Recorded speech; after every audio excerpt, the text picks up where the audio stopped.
আগামী 9 সেপ্টেম্বর, হাতে মাত্র আর একটা দিন, তারপরে আরজি করের ঘটনার 1 মাস। আর এই সোমবারই সুপ্রিম কোর্টের শুনানি, সেই শুনানির দিকে তাকিয়ে এক গুচ্ছ কর্মসূচির ঘোষণা জুনিয়র চিকিৎসকদের। নানান কর্মসূচি তারা পালন করতে চলেছে আগামীকাল। জেলায় জেলায় অভয়া ক্লিনিক চিকিৎসকদের সকাল 10টা থেকে ক্লিনিক শুরু হবে। এছাড়াও আরো কর্মসূচির ঘোষণা জুনিয়র চিকিৎসকদের। 9 সেপ্টেম্বর আরজি করের ঘটনার 1 মাস, সোমবারই সুপ্রিম কোর্টের শুনানি, সেই শুনানির দিকে তাকিয়ে জুনিয়র চিকিৎসকদের নতুন কর্মসূচি। অভিজিৎ রয়েছে আমাদের সঙ্গে। অভিজিৎ, কি কি কর্মসূচির ঘোষণা করলেন জুনিয়র চিকিৎসকরা? প্রিয়াঙ্কা, আগামীকাল রাজ্যের বিভিন্ন প্রান্তে যে অভয়া ক্লিনিক, এই জুনিয়র ডাক্তাররা তারা যেটা করেছেন, সেই অভয়া ক্লিনিক রাজ্যের বিভিন্ন প্রান্তে করা হবে এবং পরশুদিন অর্থাৎ সোমবার দিন তারা এই বিচারের দাবিতে তারা এই অভয়া ক্লিনিকের সংলগ্ন এলাকাগুলোতে সেখানে তারা কিয়স্ক করবেন এবং সেখান থেকে সাধারণ মানুষের তারা মতামত নেবেন। তাদের যে দাবিগুলো রয়েছে, 5 দফা দাবি, সেই দাবিগুলো মানুষ সমর্থন করছে কিনা সেই দাবিতে তারা এই অভয়া ক্লিনিকের আশপাশের এলাকাতেই সেখানেই তারা এই বিচারের কথা বলে একটা কিয়স্ক করবেন।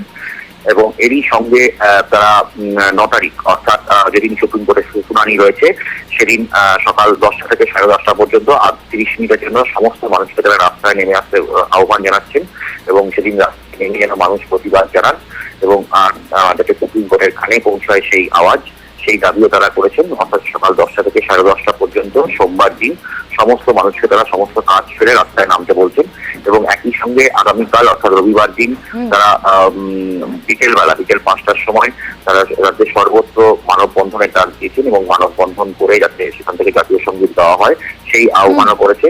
ফলে বলা যেতে পারে যে সুপ্রিম কোর্টের শুনানির দিকে তাকিয়ে আছে এই জুনিয়র ডক্টরগণ এবং আন্দোলনকারীরা, এবং তারা কোর্টের শুনানির দিকে তাকিয়ে তাদের আগামী দিনের আন্দোলন কর্মসূচি ঘোষণা করেছে। ধন্যবাদ অভিজিৎ।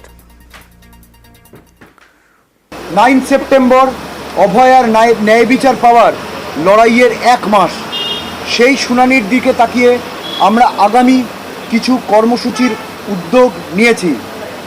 আগামী 8ই সেপ্টেম্বর রবিবার আমরা পশ্চিমবঙ্গের জেলায় জেলায় বিভিন্ন জায়গায় অভয়া ক্লিনিকের আয়োজন করব সকাল 10টা থেকে। 8ই সেপ্টেম্বর আমরা আয়োজন করছি জনতার মতামত রাজপথে আদালত কর্মসূচি।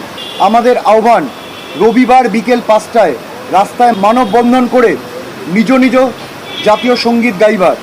8 থেকে 9 তারিখের মধ্যরাতে 12টার সময় আমরা বেরিয়ে পড়ি রাস্তায়, শান্তিপূর্ণ প্রতিবাদ কর্মসূচি পালন করি নিজস্ব পরিসরে। 9 সেপ্টেম্বর অভয়ার অবিচারের 30 দিন পর সকাল 10টা থেকে 10:30 অবধি 30 মিনিটের জন্য আমরা সবাই নিজেদের কাজ বন্ধ রেখে বেরিয়ে আসি রাস্তায়। আমাদের পরবর্তী কর্মসূচি আমরা ঘোষণা করব 9 সেপ্টেম্বরের শুনানির পর।